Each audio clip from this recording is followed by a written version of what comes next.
offenses, wala sila kabalo po kung saan napulkong. Can you give them some ideas kung saan napulkong sa itong mga functions nato po sa itong opisina? Mayong hapon dyan, no? Bago tayo magsugod, ang amuha nga sa is gusto na magpasalamat sa PIA, Philippine Information Agency, na ang napulkong matagaan gigayon upang ipakilala ang iyang sarili sa atong katawan. Tapos kayo salamat sa inyong agency dyan, at sa inyong General Director, pati sa atong mga tigpaminan. Now, kadaghanan, kapag ingon yung napulkong, abing lang police tayo.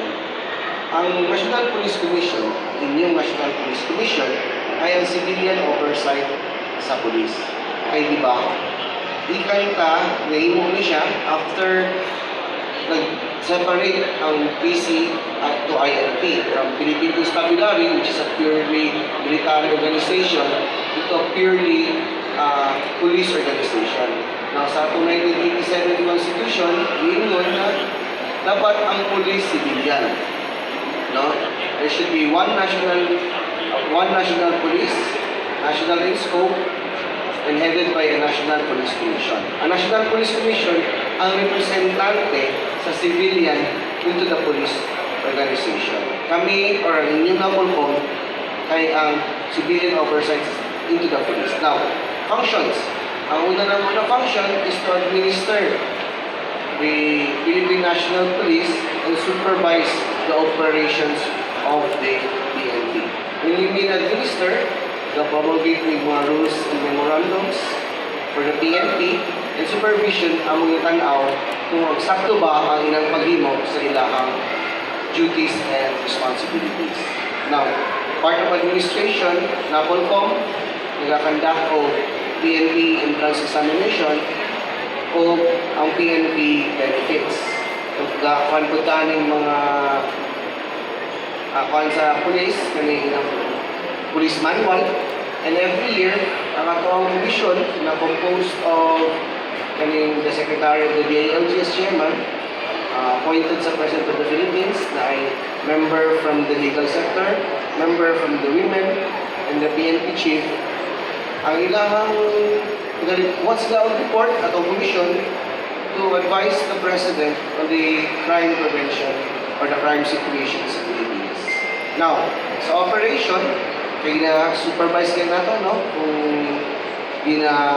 unsa pagbuhat sa atong kapulisan sa ilang mga trabaho, na may disciplinary function. No? For disciplinary function, hindi na siya negative na puro lang parusa-parusa. No?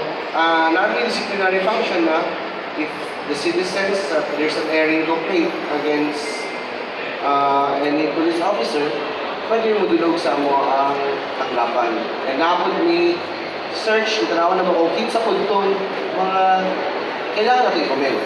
No? So, na negative side, kami nag-discipline, kung na pagkakamali, kung na positive side naman po, kung na po sila yung mayang nabuhay, napod yan. No? So, inon pa nila, ang pulis na kami makitan, yung kami namin sa likod sa kapulisan, starting from recruitment to retirement. Kami man ang wala sa recruit, upan po na sila retirement benefits. Okay, sir. So, within the said functions, syempre dapat ay programs or projects para sa mga police and same time sa inyo po as office po. Can you give us some example or some programs po ninyo kanyang pina-implement? Karon, in fact, before being about 3, wala po tamang regional director, wala tanamaw siya karon dyan. No? Ikan sa Malay-Balay, kaya nag-lecture about sa PLEB.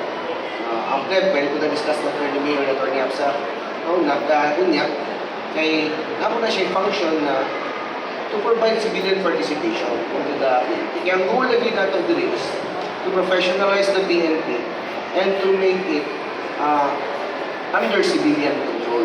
Ang programs na ongoing, no? Ongoing nga ito ang paghimo sa bagong police manual,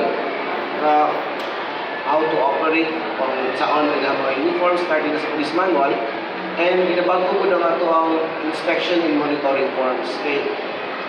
Isa po sa itong functions din sa NAPOLCOM is nag-inspection ka sa bawat police stations din sa Tiguig Region 10, and gina-monitor na ito ang ilang performance nila duty. Now, for so long a time, wala pa man na siya na-change at mga procedural measures. Karoon ang program with the new commission is buhat ang bagong estilo o bagong pamamaraan paano i-conduct ang inspection ng monitoring na gamiton itong Philippine Government Internal Auditing Manual na mas masusing assessment na siya and monitoring and auditing of PNP, property, and operations. Okay, sir, so medyo interesting kayo sa ning club. Pero yung attorneys, pwede tayo makahatag og gamay nga background or kung saan siya, katong yung i-conduct sa Malaybat na Bukidnon. Okay, salamat ana sir. May hapon sa tanan o sa atong mga tigpaminaw. Salamat mi ay kayo na amo ko mapaila-ila sa inyo sinapulkom o sa naisgutan o sa ning pleb. Nganong na ay pleb o unsa po'y role ni napulkom. Sa ingon pa, daghay gusto mo disiplina sa atong pulis, ang napulkom tuon ay administrative control. So part ani sir, lantawon nato, tanawon i-check nato kung angayan ba magpabilin sa serbisyo ako sa kapulis. Manang kung naay gusto mo reklamo, asa di pwede mo reklamo ang usa ka sibilyan against sa usa ka pulis. So daghay opisina na pwede mapailan, magpili lang, no? Una, naay napulkom kay ang mandate sa Napulcom, asa ka gikuha ang mandate sa Napulcom gikan sa Republic Act 6975 ug kini gi-amend sa Republic Act 8551 diha gikan ang mandatos sa Napulcom. So, pwede maka-file sa Napulcom, pwede pud maka-file sa PNP, pwede pud sa pleb. Unsa ning pleb? Ang kining pleb, ang meaning ani is People's Law Enforcement Board. Komposisyon ani niya mga sibilyan ni tanan. Naay usa ana punong barangay, may usa kagawad sa munisipyo or syudad, naay usa ka babayi, usa ka college graduate, isa ka maestra, no? Or isa ka member sa society. Naa diha makita nato sa katuna balaod, gikan ko din ha, katong naisgutan ako diha, gumikan ilang authority. So gikan mi dito sa Malaybalay sir, nagkandakta og training dito para pag-enforce nato o pagpahibalo, no, more unsa ilahang functions para makatabang pud unsa ilang roles sa komunidad. So, mauto siya ang pleb, ang Napulcom, o ang PNP, kung ugali man, no? Kung pakyas man, or ay makita nato na dili maayo sa usa ka pulis. Part sa control.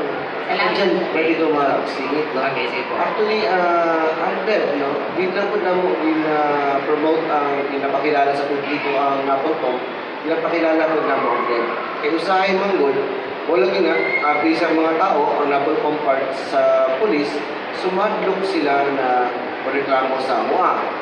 So, kanyang pleb na siya, mawagini ang isa pong mechanism no, na atong ibuhat para mas mapaduol ang pulis sa mga tao, ang civilian control, mas makita over the police. Kasi ang pleb manggol, ang pleb is an agency na din sa part sa police. Mga citizens civilians, prominent members of the society, proven probity and integrity. Sila ang mag-decide. And mo na ang nakanindot sa PED. Kaya unlike sa tuwa, sa Napulcom, kami naalang sa Cagayan de Oro. No? And our coverage is the whole of Region 10, which is from Sapang Dalaga to Damulog to Magsaysay. So, dili kayo nang ma-memorize ang kultura, although we try to do it. Pero ang pleb manggol na dapat siya ma-constitute sa Tagalog munisipyo o Tagalungsod. So, kung ang pleb ang mo mag-hear or maminaw sa bulok sa mga tao sa ilang lugar, mas kabalo siya sa political situation, sa social dynamics, and sa majority sa tema sa ilang lugar. So, ginakonvod na mo na kung naay mga reklamo, pwede po sa pleb na mas tuol sa inyo. Kaya kung paano maglisod sila reklamo, kaya ikan sa Pangdalaga, mo ito pa din sa Cagayan de Oro. So, naaning player ko mas doon sa ilaha. Kung ako na siya jurisdiction, and unlike po sa Napolcom, ang plan ko, disciplinary, na siya'y patao na ng sentensya o parusa, pero nag-recognize po siya kung kinsa po kung nagbuhat o maayon na kumakas. Okay, thank you, AR. Thank you, Attorney Christine. So, medyo ubay-ubay atong na-diskutan, pero dili pa dili ko man ang atong programa.